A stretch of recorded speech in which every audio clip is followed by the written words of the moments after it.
Il est 7h45. Dans la matinée, le tribunal correctionnel de Marseille rendra son jugement dans le procès des prothèses mammaires PIP. 5 personnes, dont le fondateur de PIP, Jean-Claude Masse, sont sur le banc des prévenus.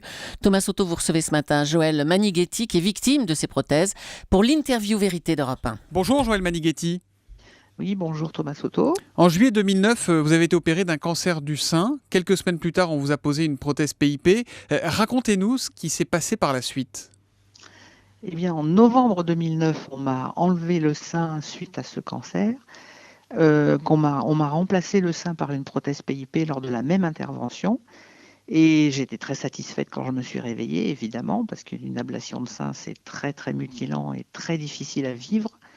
Et j'ai eu très rapidement, 3 semaines après, un gros problème inflammatoire, une réouverture de ma cicatrice, sans que mon chirurgien n'y comprenne rien. 2 mois après, une formation de coque à un grade très élevé, et mon chirurgien n'y comprenait absolument rien, n'avait aucune explication. Et début avril, nous avions rendez-vous pour faire le point, et la veille était sortie la décision de police sanitaire. Donc, il a pris la décision de me changer immédiatement cette prothèse. Parce qu'elle fuyait, cette prothèse, c'est ça ? Alors en fait, voilà, quand il m'a réopéré début mai, la prothèse n'était pas rompue, mais elle fuyait. La prothèse était poreuse, la membrane était poreuse. Donc il m'a changé cette prothèse après un nettoyage minutieux de toute la loge opératoire. Malheureusement, la cicatrisation n'a pas pu être obtenue et cette prothèse a dû m'être enlevée quelques semaines plus tard. Ça veut dire, Joël Manighetti, que tous ces problèmes que vous avez eus ne sont pas liés directement au cancer en tant que tel, mais bien à la prothèse PIP. Ah, et absolument, parce que le sein étant enlevé, le cancer avait été éradiqué. Et c'est effectivement le gel qui s'est répandu et qui a causé l'inflammation et les retards de cicatrisation et tous les dégâts locaux qu'on a mis quelques temps à réparer. Vous avez dû être opéré combien de fois à cause de cette prothèse ? Eh bien, écoutez, j'ai été opérée 9 fois pour 9 reconstruire fois ? pour reconstruire le sein, parce que du coup, je ne voulais plus de prothèse du tout, quelle que soit la marque. Je n'avais absolument plus confiance. Et j'ai eu à chaque fois de grosses inflammations et des problèmes de cicatrisation. Et comment vous allez aujourd'hui ? Écoutez, la dernière intervention a eu lieu le 28 octobre, oui, c'est très récent. J'en suis à 4 ans après cette première intervention et je recommence seulement maintenant à avoir quelque chose qui ressemble à un sein. J'ai toujours des douleurs, j'ai toujours des petits soucis locaux, mais bon, globalement, ça s'est un peu arrangé, mais il y a quand même eu 9 interventions. Vous êtes à Marseille ce matin, puisque c'est là-bas que le tribunal correctionnel va rendre son jugement dans ce fameux procès PIP.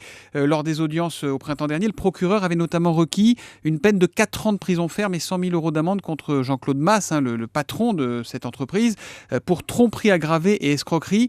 Est-ce qu'une condamnation de Masse pourrait apaiser vos souffrances ? Les apaiser et les effacer, surtout pas, compte tenu des dégâts qui ont été faits sur toutes les victimes, compte tenu du nombre de victimes. Même s'il a 4 ans, ça représente à peine quelques secondes par victime, donc c'est proprement insuffisant, ça c'est certain. Par contre, c'est un premier pas et nous attendons avec impatience ce verdict en espérant qu'il sera le maximum. Alors, on précise qu'il y a 7400 femmes donc, qui ont porté plainte dans ce dossier. Vous en pensez quoi de Jean-Claude Masse aujourd'hui ? Ah, écoutez, je l'ai revu encore il n'y a pas très longtemps à la télévision où il avait accordé une interview. Il est toujours persuadé que son gel est le meilleur, qu'il n'est absolument pas dangereux. Et moi, j'attends qu'il soit condamné et je vais lui redire que son gel, effectivement, est dangereux et que de toutes les façons, nous sommes toutes marquées à vie et que j'espère que lui aussi le sera marqué à vie, qu'il ne pourra plus se regarder dans une glace sans penser à nous. Comme nous, chaque fois que nous nous regardons dans une glace, nous pensons à lui, nous n'avons pas le choix. Vous attendez qu'il vous présente des excuses ? Ça aurait un poids ? Il l'a déjà fait au mois de mai, fortement poussé par son avocat, mais ses excuses ne sont absolument pas sincères. Donc ces excuses, je m'en contrefous. Et elles ne m'apporteront rien du tout. Joël Manighetti, vous vous battez pour quoi aujourd'hui ? Alors aujourd'hui, il y a plusieurs combats. Il y a le fait que certaines femmes n'ont toujours pas été réopérées faute de moyens financiers. Le deuxième combat, c'est que les certifications change, que les procédures soient revues, parce que c'est inadmissible qu'on nous implante des dispositifs médicaux dans le corps et pas seulement des prothèses mammaires. Il faut que les gens comprennent que ça concerne tous les dispositifs médicaux, que n'importe qui peut être concerné.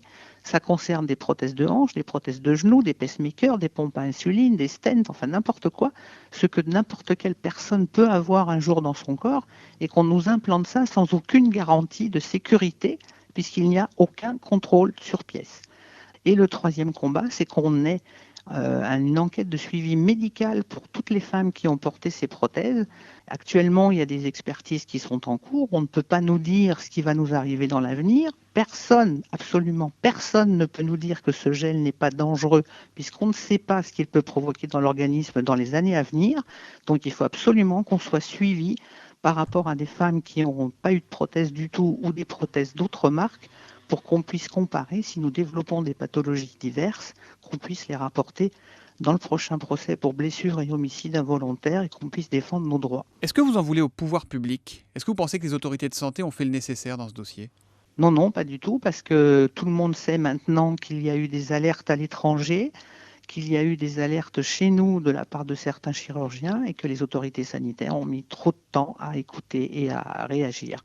Merci Joëlle Manighetti d'avoir témoigné ce matin sur Europe 1. On va rappeler que depuis décembre 2011, l'AFSAPS, l'autorité de santé, recommande le retrait préventif des prothèses PIP sans caractère d'urgence pour les femmes qui les porteraient encore aujourd'hui. Merci à vous et bonne journée à Marseille. Merci. Merci également à Nathalie Chevance pour la réalisation de ce duplex sur Europe 1.